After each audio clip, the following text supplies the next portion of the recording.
What's up, everybody? Welcome back to Bible and Brekkie. We're excited to be back and just here with the guys. So, guys, how you guys doing? Good, man. I'm excited to. I mean, I like the new setup, bro. The new setup, yeah, Yeah, it's pretty chill. it's pretty chill. I'm trying it out, man. Yeah, Different things doing here. well, man. You can even do that too.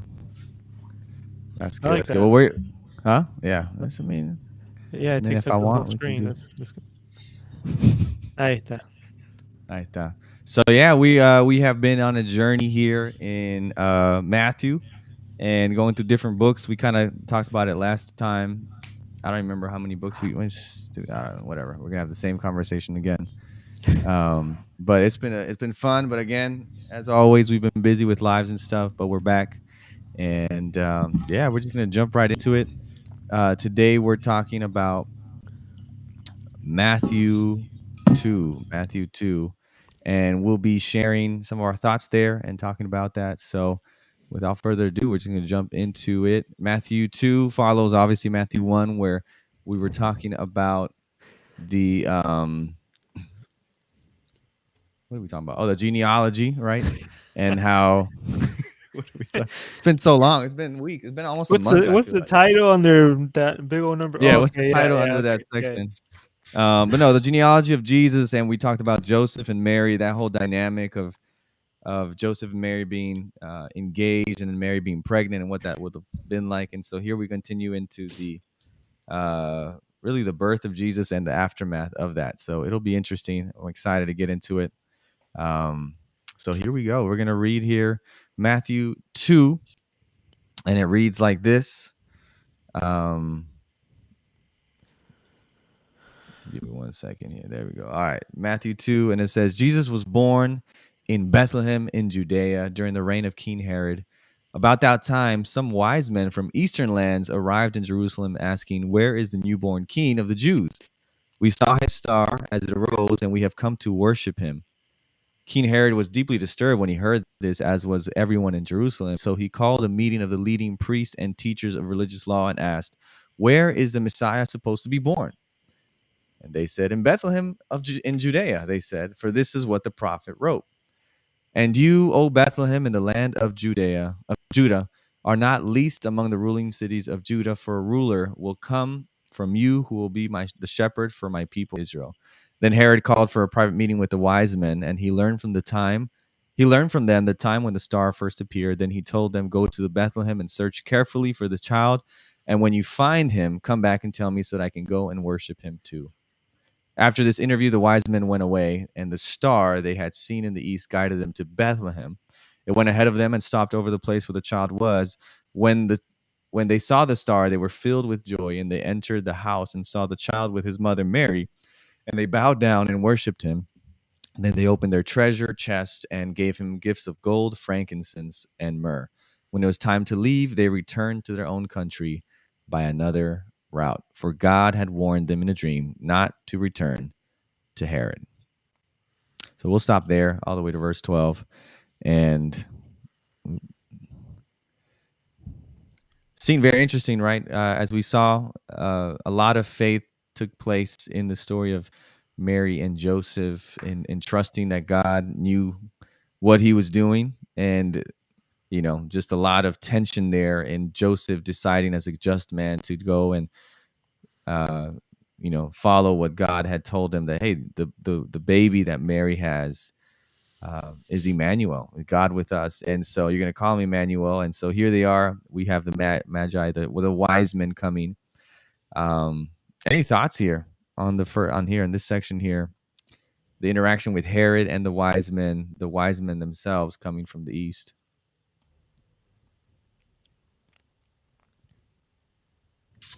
Yeah, man. Yeah. We have I uh, thoughts mean, that just it's it's pretty Gabe was gonna accepted, I go guess. first. It's a yeah, I'll go second. I'll go second.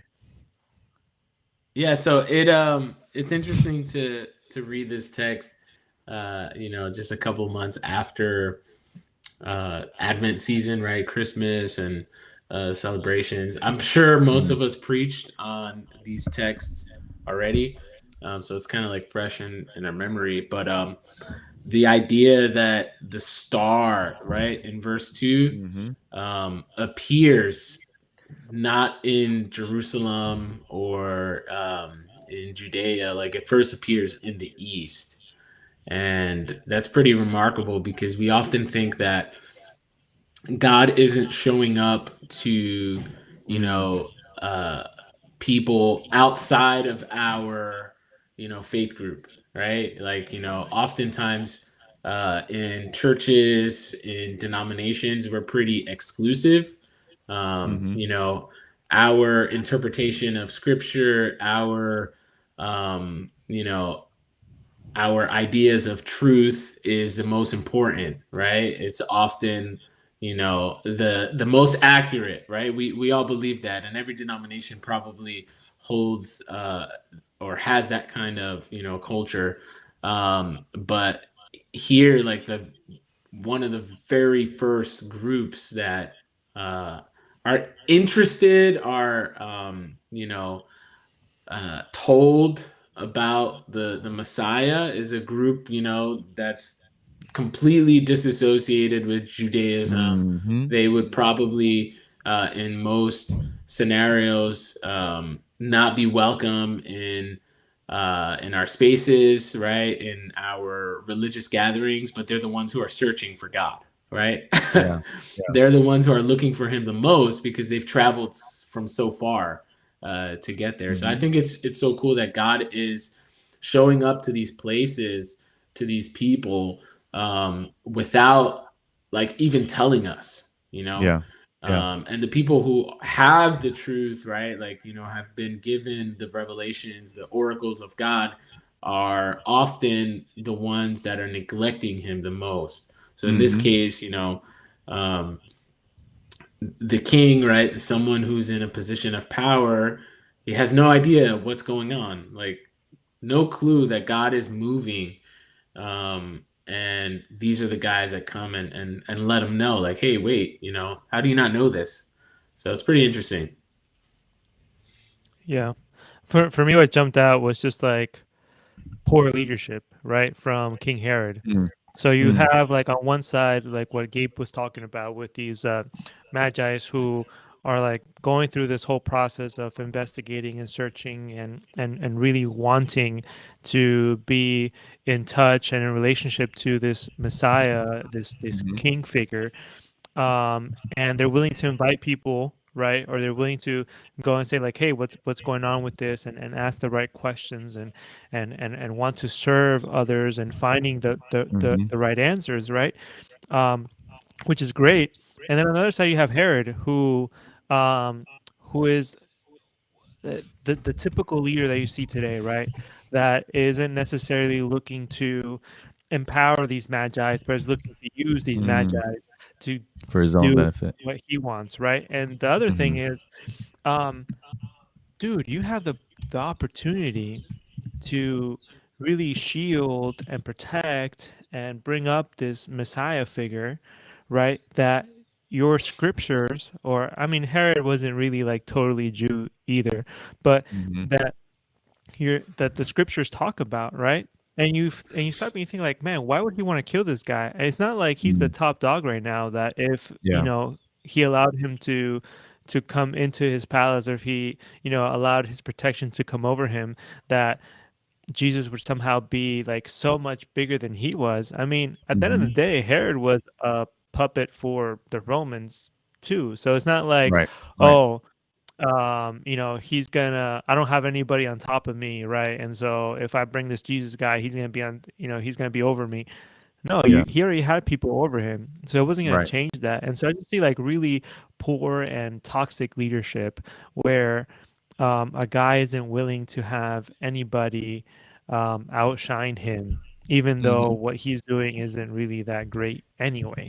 Um, I think the most that he did was like maybe extend part of the temple or whatever, right? So that's why it was called like, oh, Herod's, Mhm. temple, Right. whatever. But like I just feel like it's so self-serving. And I think that Yeah. sometimes we look at leadership like this and we say, man, that is poor leadership. Mm. But how long was he in power? You know, how long was he in that position of authority where Mhm. you start to think, Man, like if I were there for That's that long, would I become like Herod? You know, and mm, so you have like this big distinction between people that have the I don't know the gift of thinking outside the box simply mhm. for being, you know, considered like the other or the stranger, right?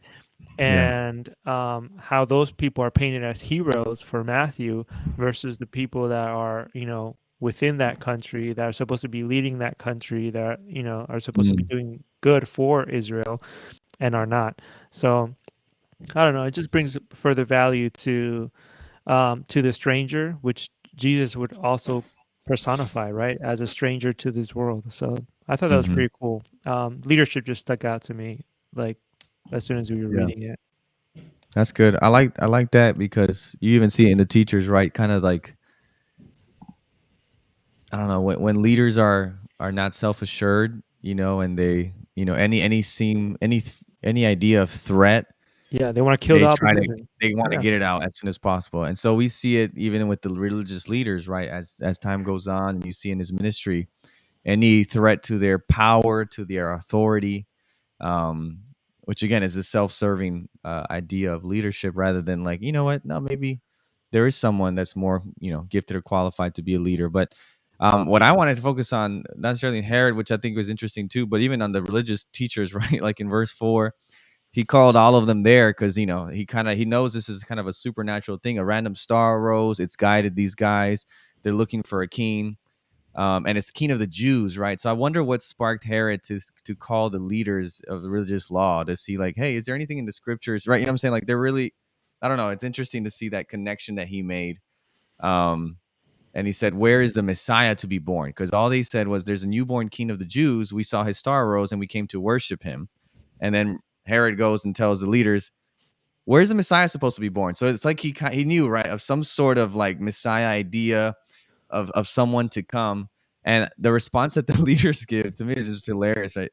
Oh, he's supposed to be born in Bethlehem in Judea. That's what I mean. We've known that the prophet wrote that, and it's like, well, why aren't you there, right? Like, what, you know, if you knew, you know, all the answers to the exam, yet you're failing it, or you haven't even put them in the exam, like, you know, what's going on?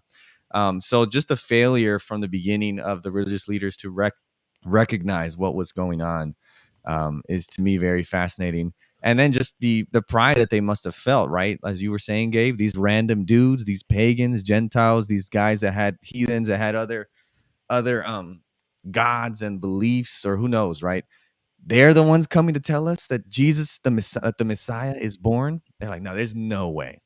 And unfortunately, that's why as we go on later on, the only people that go visit him are the shepherds and the wise men that come later from the east, like people not even from his own that come there. And to me, again, it goes to, I think, that leadership idea, right? Where if you're Herod, you know, oh, someone's coming from my throne and I got to get him out, as we'll see later. Or if you're a leader, religious leader, and someone comes with a good idea, right? You know, applying it to our churches, right? As a pastor, we have someone in the church that's not even in leadership position that's saying, hey, pastor, we should do that. If you're not comfortable in allowing other people to shine and you taking a back role, you're going to be like, you'll either take the credit for the idea the person gave you, or you'll try to silence them and shut them out and say, no, that's a horrible idea. We would never Yeah. do that, you know, and then Yeah. you shut out, you know, what God can actually be doing. And so really, I think good lessons of leadership here when you have this, you know, especially when you have people that are seeking something, are you able to adapt or take on new information? And what do you do with that information when it's not you who found it? And when that information might be going against your leadership, right? And saying, hey, you know, Right. And it comes down to the fact that Herod has already made a decision of what to do. And you see that in the question that he asks. He's like, "Where's the Messiah? Like, don't tell me about the Messiah. I don't care, like, yeah, what he's supposed to come to accomplish and all the other stuff. Like, whatever. Those are just like folklore or just like whatever, like some kind of stories. I just need to get done with that story so there's no like revolution or whatever revolt that's good. on my end, right? And so I think that sometimes leaders do that, right? Oh yeah, we ask questions, but we really ask questions to things that will support what we already want to do, right? Or will aid us in our agenda. And I think that it's important for leaders, good leaders, to really ask, the difficult questions and really be able to um, get in there and be okay, right, with not knowing everything and being able to um, survey, right? Kind of like what we spoke about a while back, Seba, right? How God surveys the land, even though He's all knowing, He surveys to make sure that to give an opportunity for people to speak or to show otherwise. And I think that good leaders do that as well, right? They survey, and so he should have asked more questions and should have made a clear plan of saying it actually benefits me. It benefits our land, our people, for this Messiah to, from his starting point, to be honored and to be, protected and That's good. all That's that. good. Yeah. So I think that often uh, when we are not in tune with what God is doing, like who He's leading, who He's calling, we're late to the party. And so, because of that, we react instead of Mm-hmm. respond, right? Mm-hmm. A response would have been, oh, we followed His star, from the east. Or the proper response would have been, really, take us with you, let's go together. But because he's late to the party, because he's anxious, right, and insecure, he's reacting as opposed to responding. And he assembles, right, his board meeting, right, his committee, his executive, his adcom, whatever you name it, to discuss like a solution to the threat that he perceives. And it just goes to show, like, obviously there's leadership lessons here. When you're not in tune with God, you are like totally out of the loop with what He's doing, who He's leading, where He's going. Often it's not necessarily you bringing God to a place, right? It's finding where God's already working, right? And Yeah, in this that's good. scenario, like, God is already working with a Galilean woman and a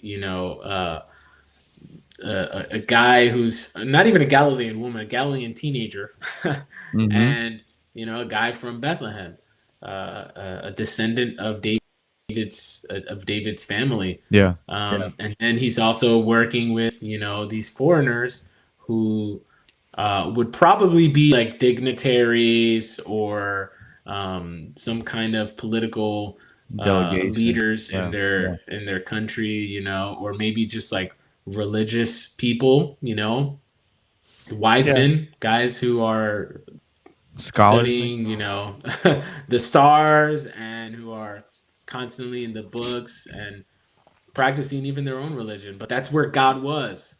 right. But Herod was so anxious and so insecure about his own leadership that immediately he doesn't perceive an opportunity for worship. What he perceives is a threat Right. to his throne, Yeah, and that's the Yeah. opportunity that leaves him. And often I feel like, where are the places where like God is maybe sending people to us, Hmm. or like creating opportunities in our lives that are for worship, that we Mm-hmm. Mm-hmm. misconstrue as like a problem or a threat or an interruption. you Mm-hmm. know like, God is inviting us to worship, and we're just like completely missing out. Yeah. Missing the point.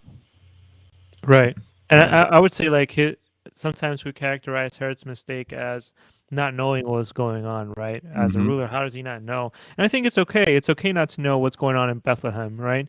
Right. It's okay that he didn't know, but I think that his mistake really just comes down to the fact that once he's made aware, not to continue to probe and ask and really ponder and make Mm-hmm. a correct decision, not based on fear or threat, but based on like Gabe was saying, what opportunities do I see here? Um, is it an occasion to worship it, even if it was like self-serving, right? Is it an occasion for, is this a good opportunity for me to grow, right? Hmm. To have um, some earn some credits with, this future Messiah figure.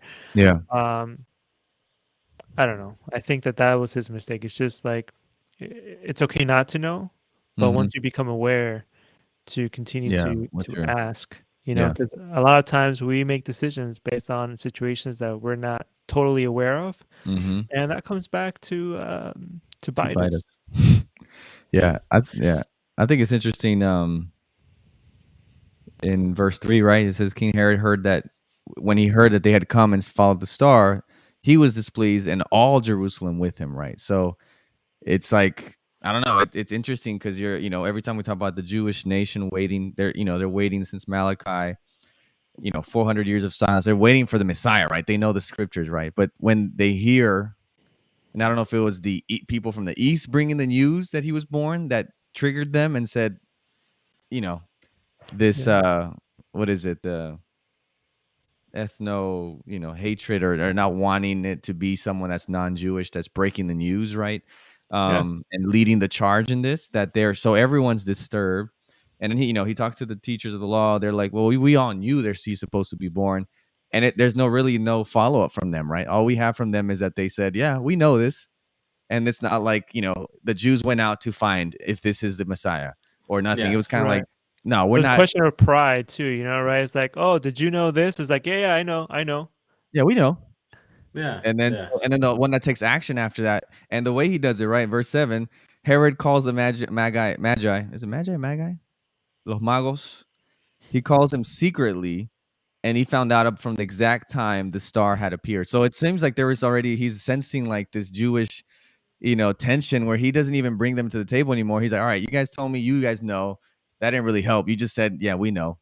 All right, let me ask them. And he goes secretly to them, and then he tells them, hey, go search carefully for the child, and you find him, report it back, and we'll worship together.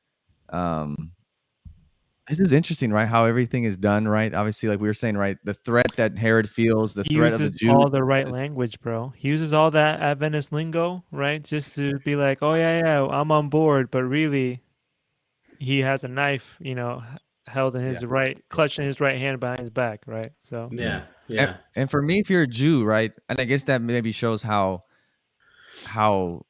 uh angry they would have been, disturbed at the news of some others finding out that that the Messiah is born before them, that they're really not even saying, yo, Herod, we'll figure it out. We'll follow the wise men. We'll go. We'll see if this is true. Like there's nothing about that. And there's no, even later on as we find out, and what Herod does, everyone pays for it, but there's really no dialogue of even the Jewish religious leaders even doing the due diligence of saying, let's find out, is this what we've been waiting for, right? It's like there is no way. And I think we do that with the church, right? Anybody that's, non-Christian, non-Adventist, anything else that falls outside of what is like our norm in this, when they bring a new idea of how to do church, right? Or, if it weren't for COVID, many of us would still not be doing virtual stuff, right? Because it's, Yeah. so any type of ideas of innovation or new understandings of biblical ideas that we've had, when they're done by someone that we don't see eye to eye with, or that we have some animosity to, we don't even engage it. there's We no there's gotta. no there's no period of like, let's search and see if there's anything here that's true. It's just like, nah, it cannot be true, right? Yeah. So Yeah. it's interesting to see that. Yeah. Absolutely. It definitely shows. It's revealing of the pride of the Mm, Jewish people.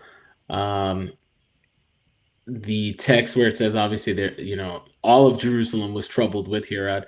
I think that, maybe it's also they're following their leader. You know, that's true. that's the center of Hmm. commerce. That's the center of religion, and politics of the territory in Palestine. Of course, they're under Roman leadership, but the idea of a king, right? You Hmm. know, that would disrupt the way of life. It troubles Yeah, them. that's it. it's going to cause an imbalance to the power dynamics at play. And so Hmm. I'm not sure if Jerusalem is the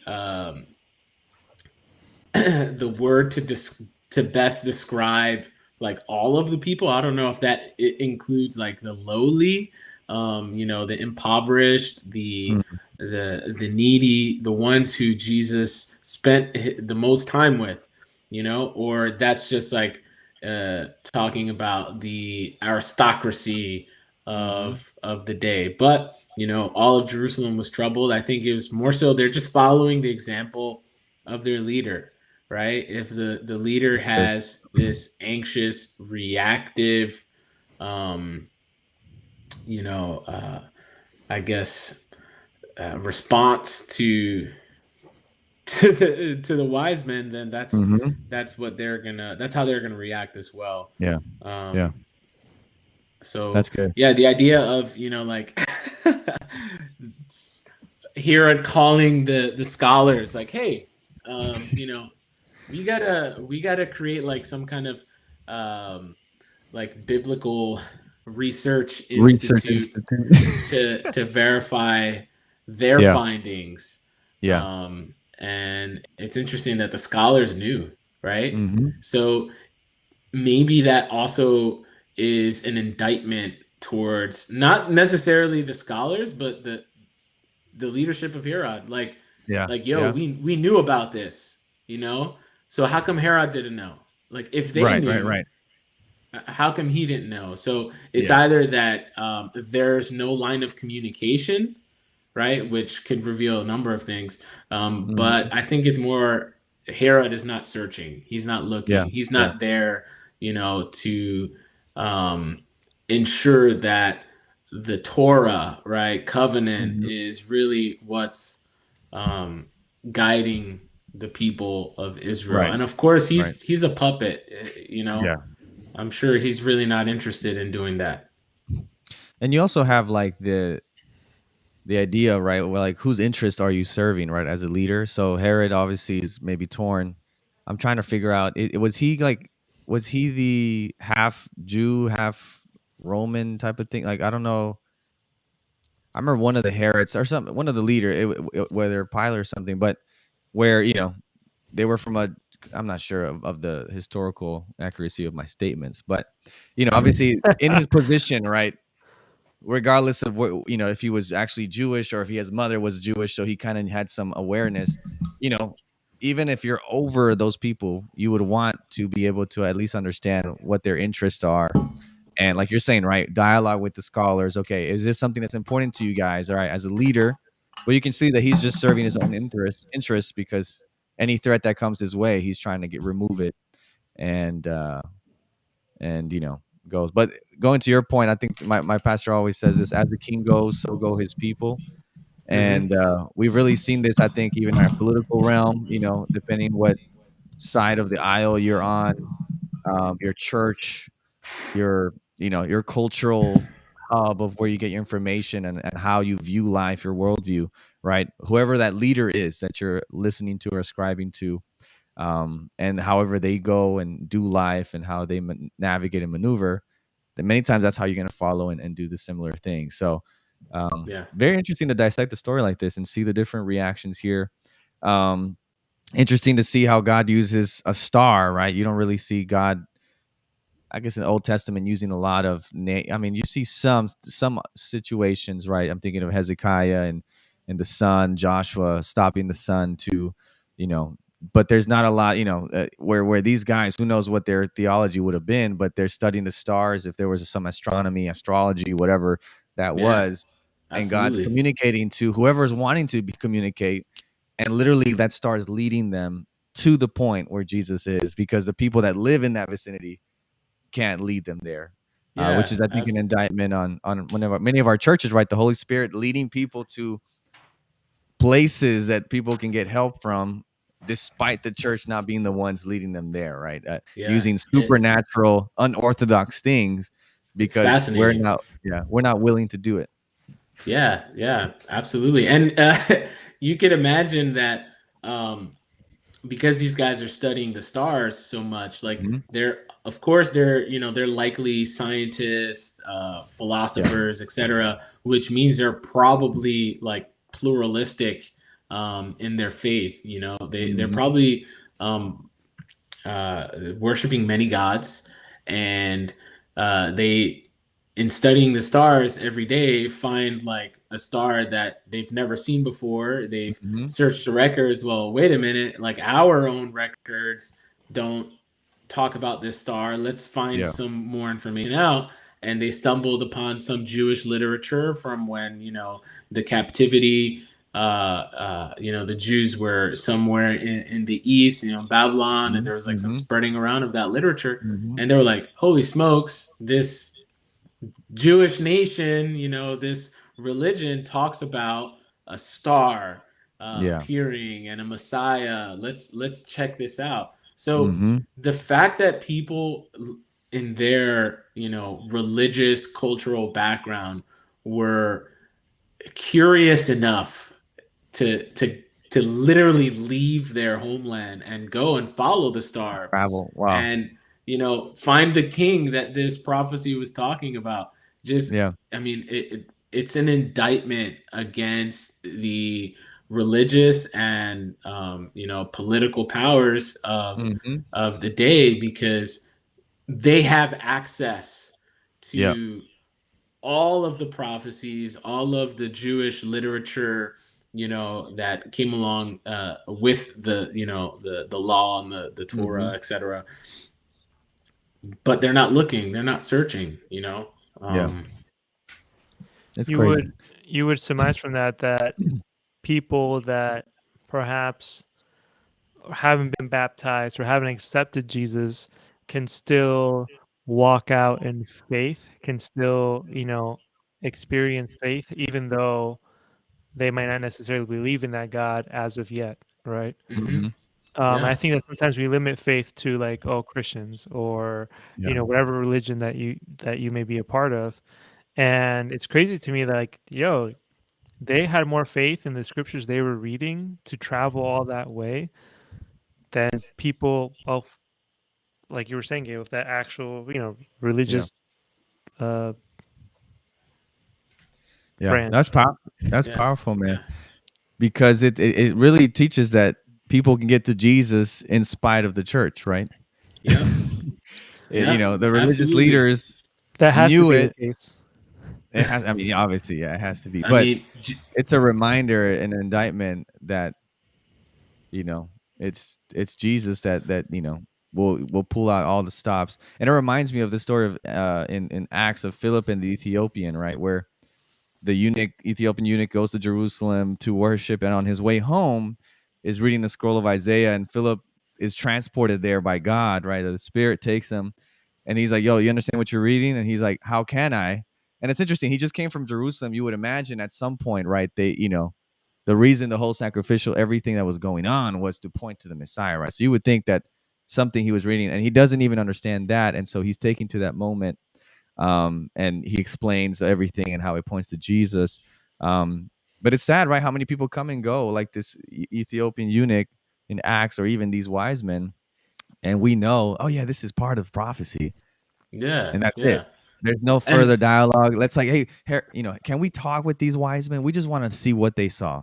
All right, tell me about the star. What do you had yeah, that conversation. They probably would have been like, hey, tell me about your scriptures. What do you guys know? What is it? But they're like, nah, yeah, we knew this was gonna happen, and that's it. yeah. Yeah, yeah, absolutely. And I think, not it's not only, as we've mentioned, that, it's an indictment against like the exclusivity that Mm-hmm. many religious institutions have, right? Where God is able to speak to people outside of the group, and he's doing that actively, right? Um, but it also goes to show that there comes a time where in our faith we can arrive to like a very dangerous place, where we get comfortable in our truth, where like once I know a certain set of like doctrines, if I'm able to explain certain prophecies, etc., like we feel like, all right, I've arrived, right? That's all that is necessary for religion, right? For faith, Yeah. and Yeah. Yeah. these religious leaders, these people had just grown so accustomed and so comfortable with you know the truth that they had that eventually they missed the truth, Yeah. Yeah. by a mile. That's facts. That's crazy. It's crazy to see. But the story doesn't end there, right? It continues, and we'll continue unless you guys have other thoughts there. But we'll just press on here. It says after the wise men, right? Because in verse 12, when it was time to leave, they were to their country by another route. For God had warned them in a dream not to return to. How are we pronouncing Herod? Herod. Herod. Herod. Herod. Herod, Herodio. Herod, Herodes. Herodes, right? In Spanish. Herod, Herod. Herod. After the wise men were gone, an angel of the Lord appeared to Joseph in a dream. Get up, flee to Egypt with the child and his mother. And the angel said, stay there until I tell you to return, because Herod is going to search for the child to kill him. That night, Joseph left for Egypt with the child and Mary, and they stayed there until Herod's death. This fulfilled what the Lord had spoken through the prophet. I called my son out of Egypt. Herod was furious when he realized that the wise men had outwitted him. He sent soldiers to kill all the boys in and around Bethlehem who were 2 years old and under, based on the wise men report of the star's first appearance. Herod's brutal action fulfilled what God had spoken through the prophet Jeremiah. A cry was heard in Ramah, weeping and great mourning. Rachel weeps for her children, refusing to be comforted, for they are dead. When Herod died, an angel of the Lord appeared in a dream to Joseph in Egypt. Get up, the angel said, take the child and his mother back to the land of Israel, because those who were trying to kill the child are dead. So he got up and returned to the land of Israel with Jesus and his mother. But when he learned that the new ruler of Judah was Herod's son Archelaus, he was afraid to go there. And then, after being warned in a dream, he left for the region of Galilee. So the family went and lived in a town called Nazareth. This fulfilled what the prophet had said: he will be called a Nazarene. A lot to unpack there. Herod, Yeah. again, shows his true colors, right? He's not interested in worshiping the boy, but in getting rid of all threats to his leadership and his authority. Um, What's and crazy is then, like that. yeah. Sorry. No, go ahead. Go ahead. What's crazy is like, this guy Herod is having such a tough time worshiping Jesus, and yet Jesus and his family have already gone and worshipped at the temple, right? At Mm-hmm. least you get the idea because at least chapter 2 says, after Jesus was born in Bethlehem. So this whole magic thing happens after his birth, right? But it also speaks like in the other gospels about his parents going to the temple and like kind of To dedicating dedicate. him and giving the two doves or whatever. Um, and how people there, that I forget his name, some priest guy and some priestess, right? Ananias? That finally he was like, oh, I don't want to die until I see the Messiah, and then he worships God because he got to see him, and the same thing with the Mm-hmm. priestess who, you know, um, so it's crazy to see like that Jesus and his family have already worshipped, even though like this high and mighty king is refusing to worship, the true king, right? Mm. Um, Nothing. I just kind of jumped at me as you as you were reading, and just from the very beginning, like I think that the Gospels show this person, right, Jesus, who is doing everything right, everything that Mm. we just are just constantly mistake after mistake, and we fall short all the time. This guy's doing everything right, and it's just like, I mean, I think this chapter just shows more of that.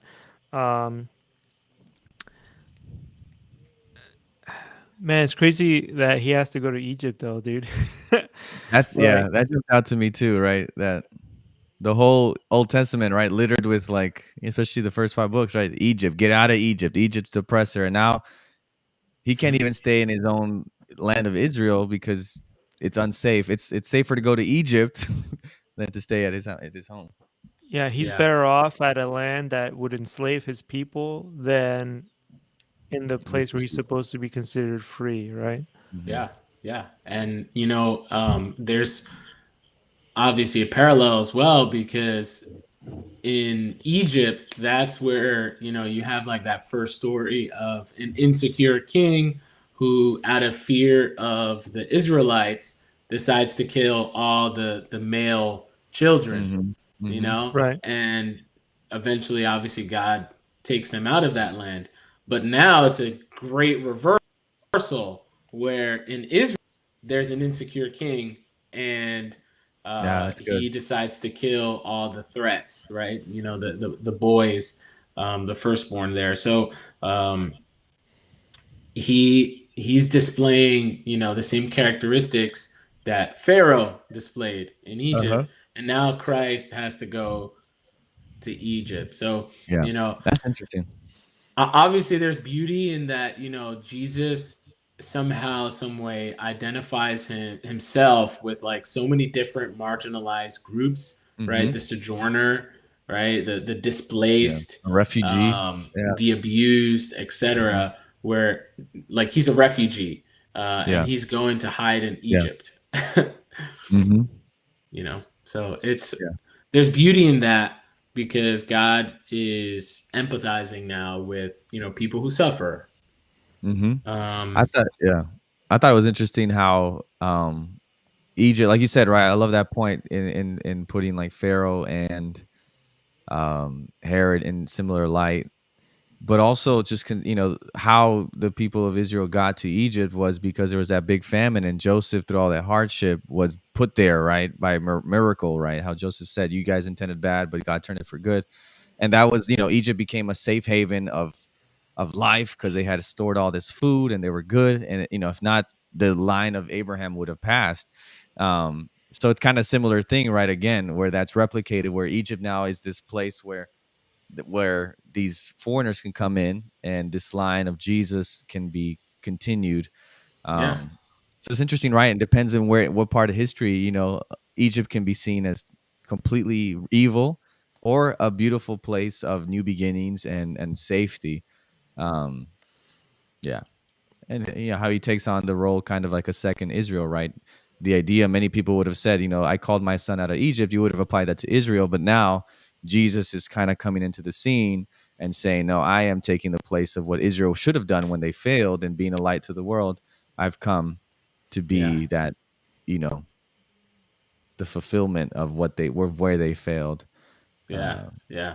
yeah. And it's interesting that, Matthew includes the prophecy of Jeremiah getting Hmm. fulfilled in Hmm. the, I guess you could say, the massacre of all these kids, the Holocaust, right? You can Hmm. almost Yeah. describe it. And The he genocide. includes Yeah. that Rachel's weeping for her children. She doesn't want to be comforted. So that is the particular context of Christmas, right? Of Advent, and often we romanticize it. That's a good It's a point. time Yeah. of beautiful lights, music, etc. But like, when Jesus is born, his story, his birth, like it carries so much He's born on the trauma, run. Yeah. Yeah. and there's so much death, and that's Bloodshed. really the story, the context that Jesus is born Oh, in. that's good. You That's know, good. You can't even have a moment of like peace and love. Even when he's born, he's in a stable, right? They can't find a home. They can't have yeah, a place. They go home. The why? I mean, I'm sure that was a beautiful moment, right? These magi, these people from the east, maybe spoke different languages. Who knows, right? That would have been interesting to see. And they're presenting, gold, myrrh, and then who knows? Maybe that same night the angel appears and y'all gotta run. Like you can't sit here in this moment. Like you have to, So that early life of Jesus already was such a moment of like, you yeah. know, I uncertainty, merge. I imagine that gold and myrrh and frankincense served Mhm. as pretty good, like value for the trip to Yeah. Egypt and then back. Like how are they going to pay for this trip? How are they going to pay for, finding a place to stay when they get to Egypt? So you see kind of these gifts. Of course, they're symbolic of Jesus's future, but like, what do they serve for him then? Yeah. At the birth. So Yeah. you kind of like put two and two together, like, oh, maybe this was their currency for the trip. Like uh, the wise men had no idea that Jesus would have to be on the run afterwards. So kind of served as a tool for them to go in hiding. Hmm. Yeah. My question is like, why go to? I mean, I understand because of the because of um the prophecy, right? That you need to go to Egypt so it can be fulfilled. And at the same time, like, why Egypt though? Like, why can't you just go to like another town, or why can't you just go to like another Oh, a city different within place. Israel? Um, you know, like Hmm. that would have seemed almost easier, right? Right. Um, but I think it also serves like to kind of expose, and I think that traveling is so important. I think like when you're stuck in the same place for a really long time, and you don't vacation to other countries and other spaces to be able to live at least for a couple of weeks, right, as other people live, and to experience what it is to be saturated in some way or another into a different culture. um I think Jesus needed that, and I think his parents also needed that. I don't know how long that money lasted them, because when Yeah. they came back to Nazareth, right? And within Nazareth, like he was just a carpenter. So I don't know how much that money lasted, or if it lasted just enough for them to put up a shop in Nazareth, or whatever. But yeah, you're talking about like a big trip, because Hmm. Jesus had siblings, right, on Joseph's side as well. Hmm. So I don't know if they were of age where he had to take them with him as well, or where they were, or whatever. So it was a big expense. It also required um, for Jesus to hear those stories growing up, right, of like what his birth was like, and what was going Yeah. on during that time. um, and having to just like run complete like away completely from a territory that Herod had power over, right? Yeah. Yeah. Um, it's just it's crazy. It's crazy, man. Yeah, I was looking to see a map, right, of like let's see if it loads. Um Let me see if I can zoom in. Yeah. But I mean just the journey, you know what I'm saying? Like you said, right, he could have, I mean Bethlehem's here. I don't, this one doesn't have the border, but to do this, how many kilometers? This is 100 kilometers, I mean, it's literally the same journey that the people of Israel had to take, Yeah. when Joseph invites his father down to Egypt. It's the same journey, and the Sure. same journey as, it should have been when they left Egypt. Right. Yeah. I'm not sure if like the territory of Egypt had kind of like expanded a little bit, or Mhm. Mhm. how like extensive it was. Um, so I don't know if Jesus had to go Right. down to To like the capital actual, city, or Right, or to just the the outskirts. Yeah, yeah, that's to true. the outskirts. Maybe he was closer to the desert, where we would, kind of describe like the border of Mhm. Egypt Mhm. and Palestine. So it really depends. But I think, the idea of Jesus having, or Joseph and Mary really taking Jesus as a newborn, to a different country, and uh, Mhm. it's unbelievable to have to be displaced that quickly, like immediately. He's Yeah, born, man. you wait 8 days for the purification process, and you take him to Jerusalem to be presented at the temple, and then you go back to Bethlehem, and boom, you're on the run. Yeah. Yeah. I think that, I mean, I don't know. If I was a parent, I'd probably try to play it safe, right? So I wouldn't stay in the border, man. I think I would, you'd I go would in. travel a little bit, inland there. But yeah, and back then, everything was under Roman rule anyway. So I don't know how they Yeah. divided the provinces, right? Um, but But yeah, even when he we don't comes know. back, What? like even when he comes back, the idea that it seems that's in Joseph's mind is to go back to Bethlehem. right? Right. Right. But then To he go back to finds his out that hometown, and that's where Jesus is gonna grow up. That's where his family's from originally. Um, but God gives Joseph another dream, uh, that they are not going to be safe in that vicinity, right, in that area, because Herod's son now is ruling, and it seems like Mhm. Herod's son also has that same insecurity. Likely, his Mm. father told Yeah. him about it. He was probably an adult when his father, Mhm. was searching for Jesus during that time, so he knows the story. He knows Yep. the Yep. threat that Yep. is perceived. So now he's not even able to be like raised in his hometown. He has to go up to Galilee. And So you, I there's mean, you like a also, yeah. continual threat there still. Yeah.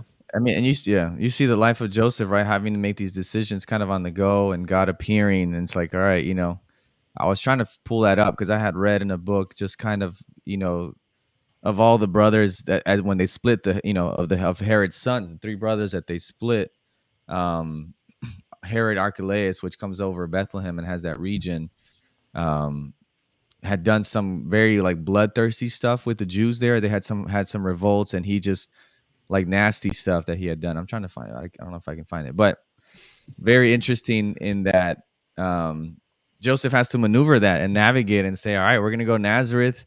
And maybe if we just, we lay low, then we should be okay. I don't know, and kind of crazy. I thought I had it here, but I don't know if I do. Yeah. Um, yeah. So Mm. yeah, just you kind of see that the whole idea of just the uncertainty behind everything, right? And you said, I love that idea, right? We think of Christmas and just the lights, the hot chocolate, the presents, everything's calm, all is bright, and the reality is for baby Jesus and his family, it was literally hell trying to figure out not only how to keep my baby safe, but how do I keep the Messiah alive while Herod's trying to kill him. We got to travel through the desert. That's a lot. It's a lot. Right. Yeah. To me, I think that it also speaks um, to Joseph's first response, right, to Mm, God, right, back in chapter 1, where mm, it appears to him, he's like, "Hey, listen, dude, Mary's child, yeah, man, that was all God, like you." And his response, right, to that voice, I think allows him to continually hear God afterwards because he's more receptive and more open. And the fact that God is doesn't have to go like, okay, I have to speak to Joseph, and then I also have to speak to Mary to speak to Joseph, and then I have to appear to, right. it's just like, all right, you trusted me the first time, and you opened the door for me to reveal myself more and more to you through, Mm-hmm. my angel.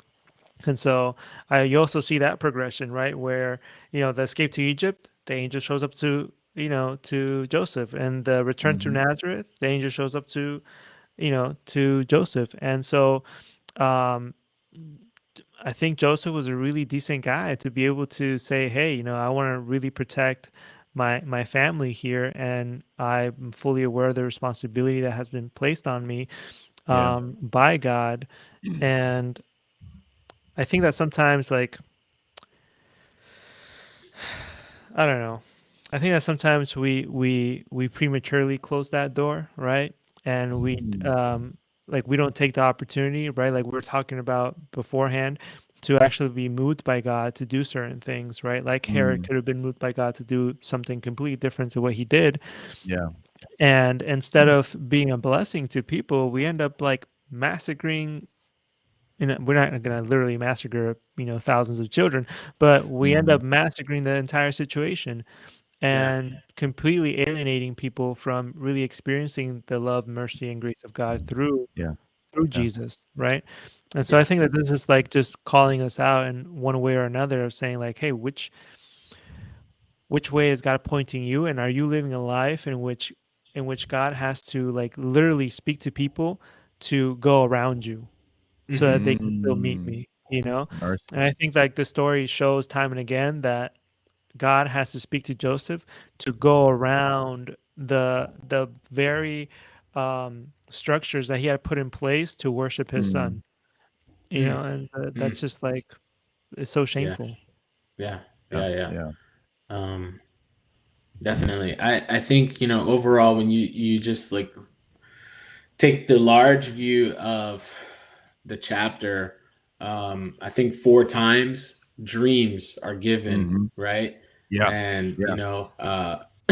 three of them are to Joseph, and then one to the wise men, Wiseman. Yeah. right?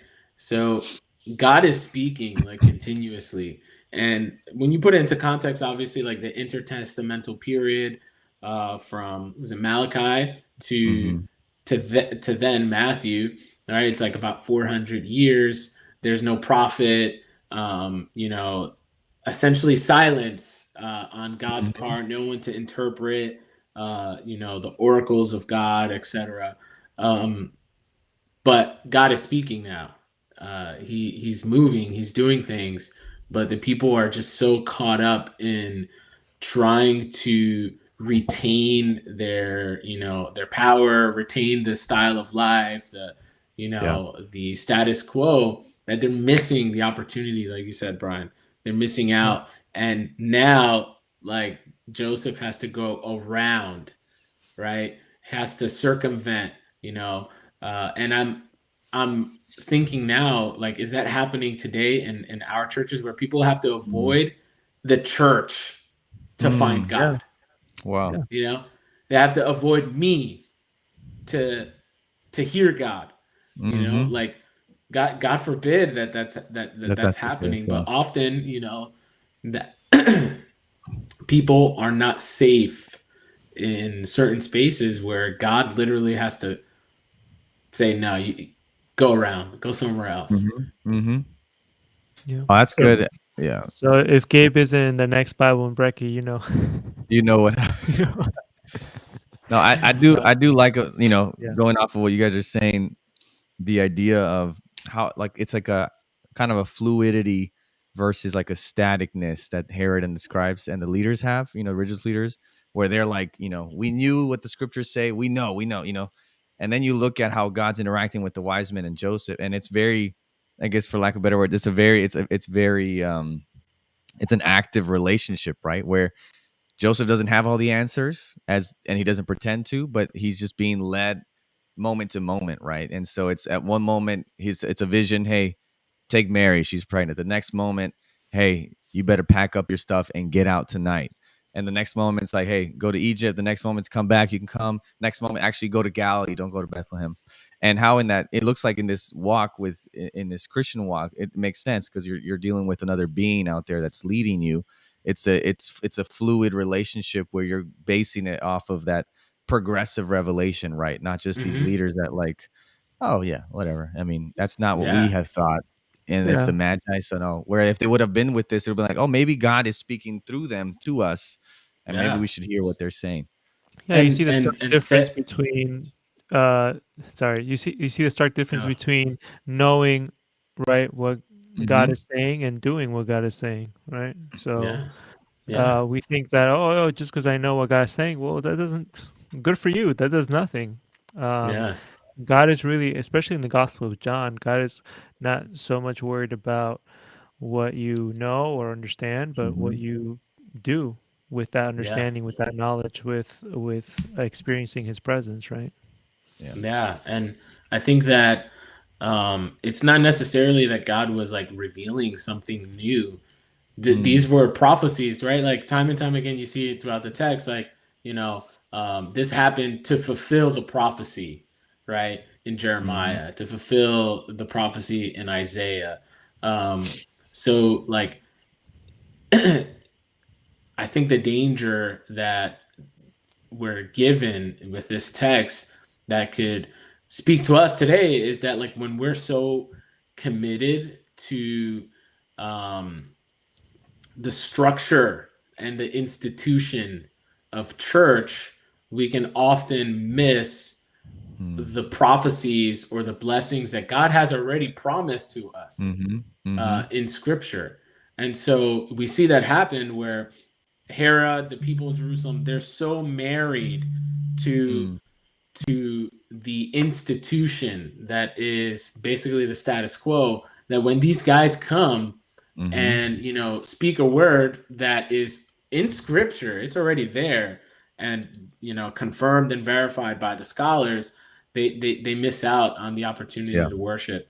And I think that that's a pretty big warning for us today, that Mm-hmm. let's not be so married to the Mm-hmm. institution, to the Mm-hmm. structure that we have, to the methodology that we have, that if God speaks to us today, let's be like ready to receive, to go into a new direction. Because Mm-hmm.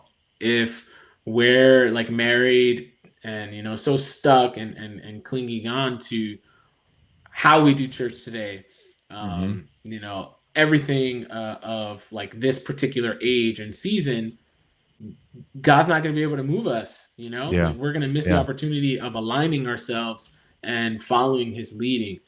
So I think that that's a big, big, big um, warning that Mm-hmm. perhaps that we can see in this text.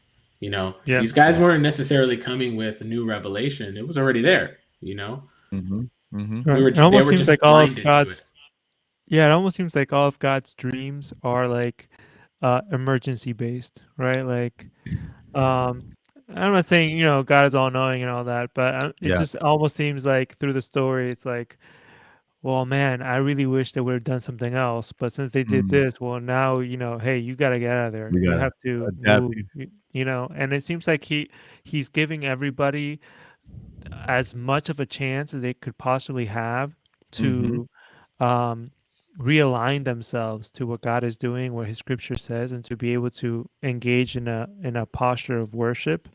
But they're unwilling to bend, and so Yeah. He has Yeah. to like put in a plan of like or an emergency plan for Mm-hmm. Jesus to stay alive, basically. Mm-hmm. Mm-hmm. Um, and that's what it seems like through the story, right? Like the narrative kind of points to that in one way or Yeah. another. Yeah. No, it's a great chapter. I appreciate you guys the insights and the conversation. I mean, I haven't really seen this chapter in this way. Usually, you just read it and you're like, oh man, they missed their chance. But breaking down the leadership, the styles, the way God interacts, and who God is actually leading, and how He's leading the story, and how moment to moment, like you're saying, Brian, how He's adapting in these emergency situations is truly beautiful. So thanks for the thoughts. And thanks for sharing. And just to finish off, we're going to go into our lightning round with our lo-fi. Oh, we have lightning rounds on this. Oh, okay, cool. We got lightning round still. So, real quick, NBA trade reactions and or Champions round of 16 predictions. Me mataste con NBA trade reactions. So it can be either or. You can be either or. Yeah, I'd say this. Both the Brooklyn Nets and the Philadelphia Sixers, with that What are blockbuster they gonna- trade, James Harden going to Philadelphia, both teams got better. So it was a win-win kind of situation, where Philadelphia was receiving, this perennial superstar, James Harden, Mhm, mhm, and the Nets got deeper. They were giving up a superstar, but they mhm. got somebody who I guess you can say is a star as well, but that fits their system, fits A little their bit more. current roster better. So both teams got better. I want to say that in the long run, I think Brooklyn just has the upper hand with who they have and who they received. They got deeper. They got more They got a strength lot. to They come got a off the lot. Yeah. bench as well. So Philadelphia, I feel like they kind of thinned out their bench a little bit Mhm. with that trade. So other than that, like, I saw a few other trades that didn't really mean Pan out much the to same me way. as a fan. I was kind of upset that the Knicks didn't make any trades at all at the deadline, although we won against Golden State last night, which was pretty Hey, cool I to saw see. that. Yeah. Yeah. That's nice. Yeah. My reaction is yeah, I think obviously the biggest Nets and Sixers frustrated with the Lakers. Not sure what's going on. Well, know what's going on, but frustrated that it's all happening. So, but moving to football, excited, man. It's been almost 2 months since we last had Champions League. It's been And a here we are while. next week at 3. We start with PSG Madrid, Man City, Sporting, Bayern, Salzburg, Liverpool, and all those. I'm just gonna pick my picks. I got PSG, Man City, Bayern. That's gonna be a tough one. I don't even really care about the other ones, but I think I'm just I think Liverpool takes this one, but Inter is strong. Juventus, Chelsea. I'm thinking Madrid I because think Man U has not been playing that well. But some of these matchups are, Or even kind of even for the most Mhm. part. Of course, like others, I think, Man City is gonna roll over Sporting. Oh yeah, that's the only one that's kind of uneven though. yeah. The Um, rest one's got. I mean, this was Lille pretty much. was the champion of France last season. They're not playing so hot, so I think Chelsea will win that, but not because Lille doesn't have the team to be able to go toe to toe with them. It's just they're just not working Mhm. right now. Right. So everybody else is pretty even. Juventus is not what it was. yeah. Inter, I think they have a strong team, like defensively, just like really strong. So, and maybe in a counterattack, they might, you know, Yeah.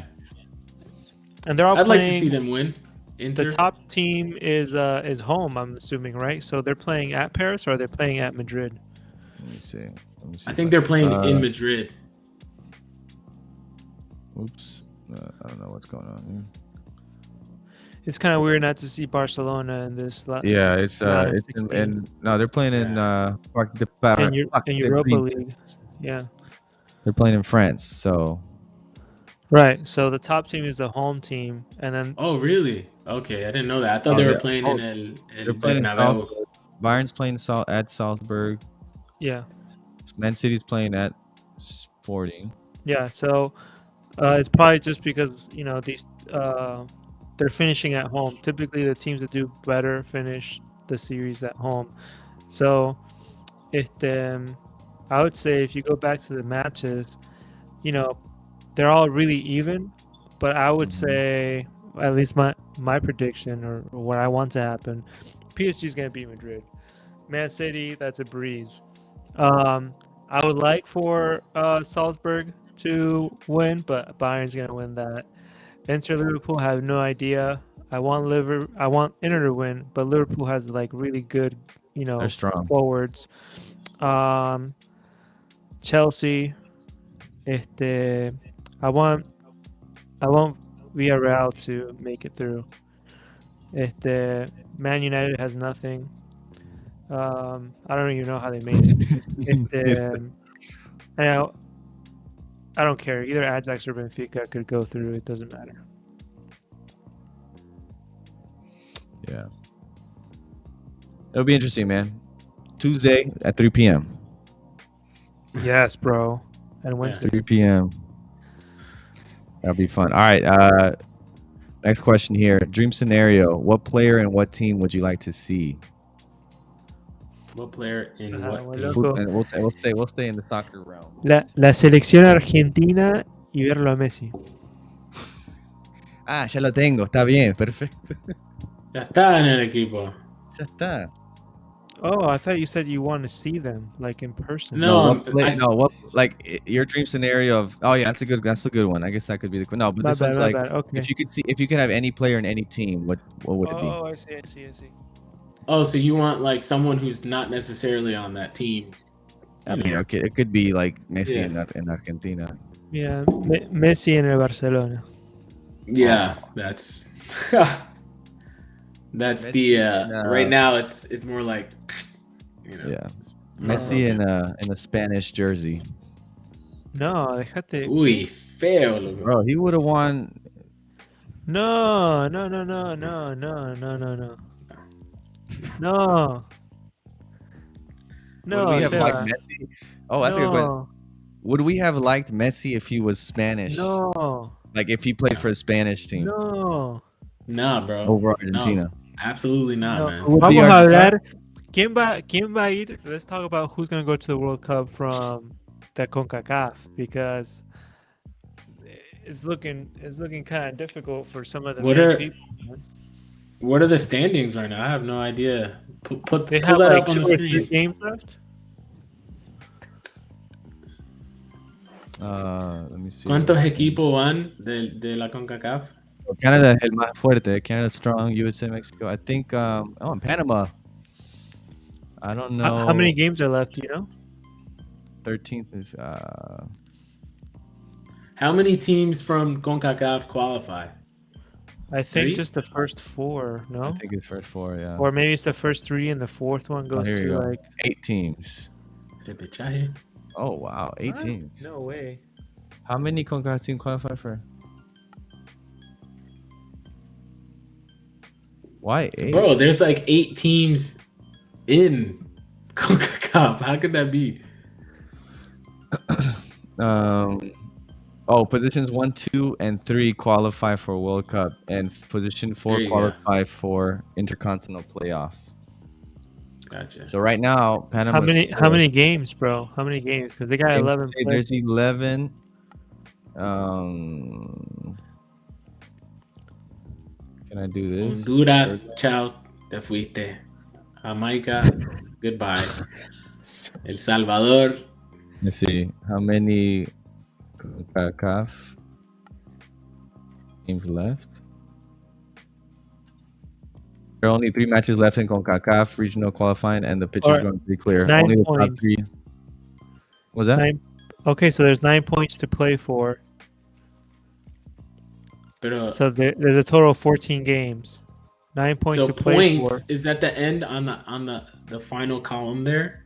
He is Yeah. points 25. Dude, so you're talking like I mean, Bro. Canada for sure. I think Can- Canada's Canada's in, no matter Canada's what. in. Like, you're Panama talking like and Costa Rica. Costa both Rica still and have, Panama you know, is- You're they talking win. about. Oh my bad. You're Yeah. talking about the. I think you're talking about. I would say. 4 down, but even 2 to.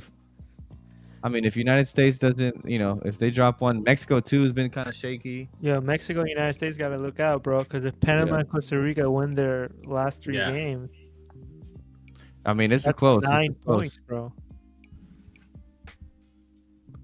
Yeah, because if they win, let's see what the. No one else has a chance. Yeah.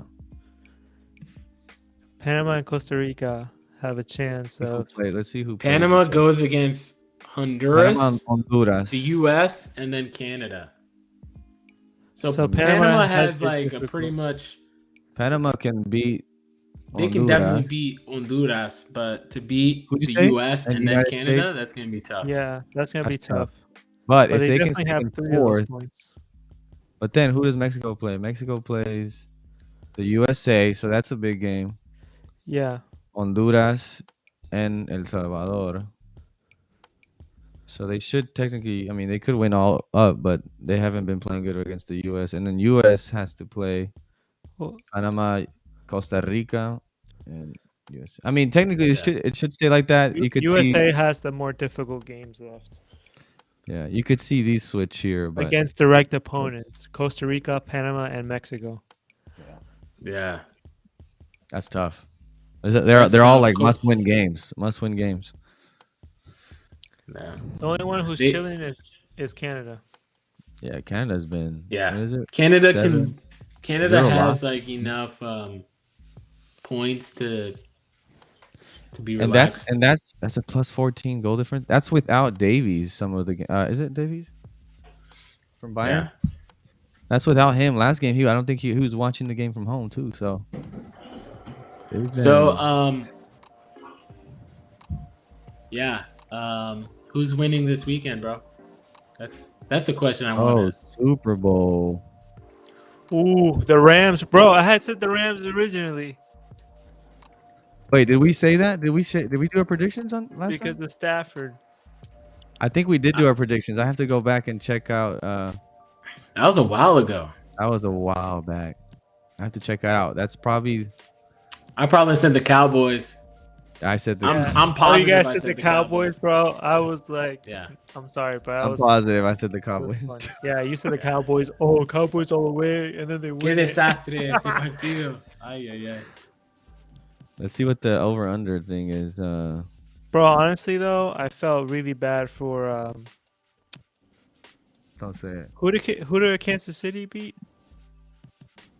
Oh, Kansas Bills. City beat Yeah, Buffalo. Bills, The man. Bills, man. That That would have been. listen, Yo, I was rooting for them, dude.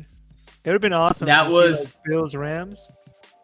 it would have been cool, but dude, that was the That was one of best the best. Yeah, playoff game, bro. football game period Honestly, I've ever watched. after the first round, honestly, the playoff games have been after wild card weekend. The weekends have been.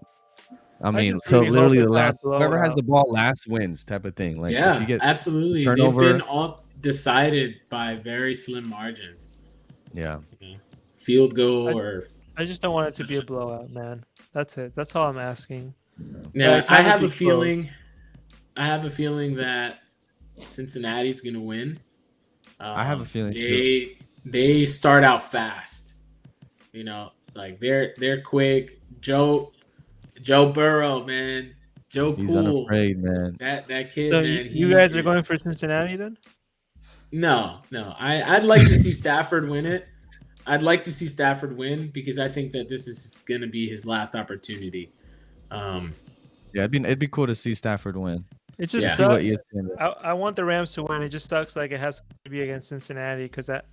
I like Cincinnati as well. I like their story and stuff. But Joe I just Burrow. want Stafford to win, bro. After like a billion years playing for Detroit, that never anywhere. Yeah, I do like the guys that would win on the Rams. Yeah. Uh, I'd also like to him. see OBJ kind of, Yeah, OBJ get a ring yeah. or second, right? Did he get it? He got with Giants, No, no? he No. wasn't. I don't think he was with the Giants yet. No, he doesn't have one, bro. No, he doesn't have one. I would put Cowboys.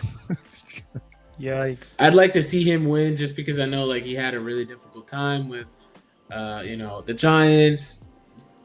Over here in New Jersey, everyone pretty much hates Odell Oh, Beckham. look at that, because- man. No, Yeah. 0. Bro, that's so Come on, man. Yeah, that'd be nice. That'd be nice for him. Is that the same guy? What about what's his name? O'Donnell? Aaron Donald? Which one's the guy who like blitz on every single quarterback? Aaron Donald, this big guy?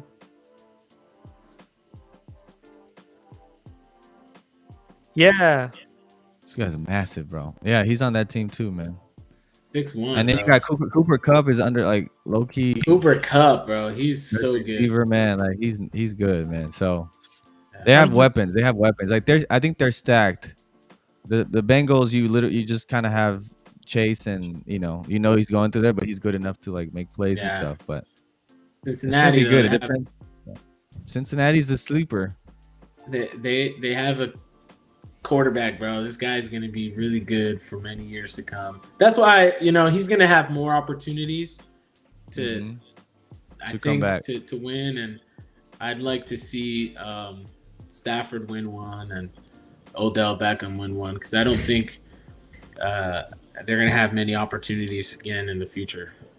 So Yeah. I'm going for the Rams. The Rams are, what is it? Minus 3.5. I don't even know how that works. They're under 3.5, minus 3.5. Do you guys know how the odds work? The betting? I don't. I'm a pastor. I don't bet, bro.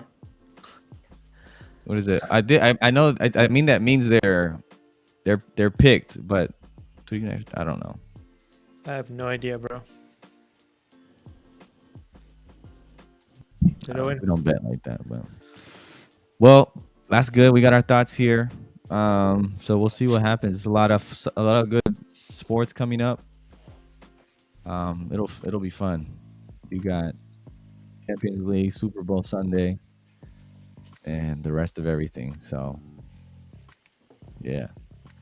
All right, guys. Well, thank you guys for joining. Hope you guys have a wonderful weekend, and we'll see you all next time.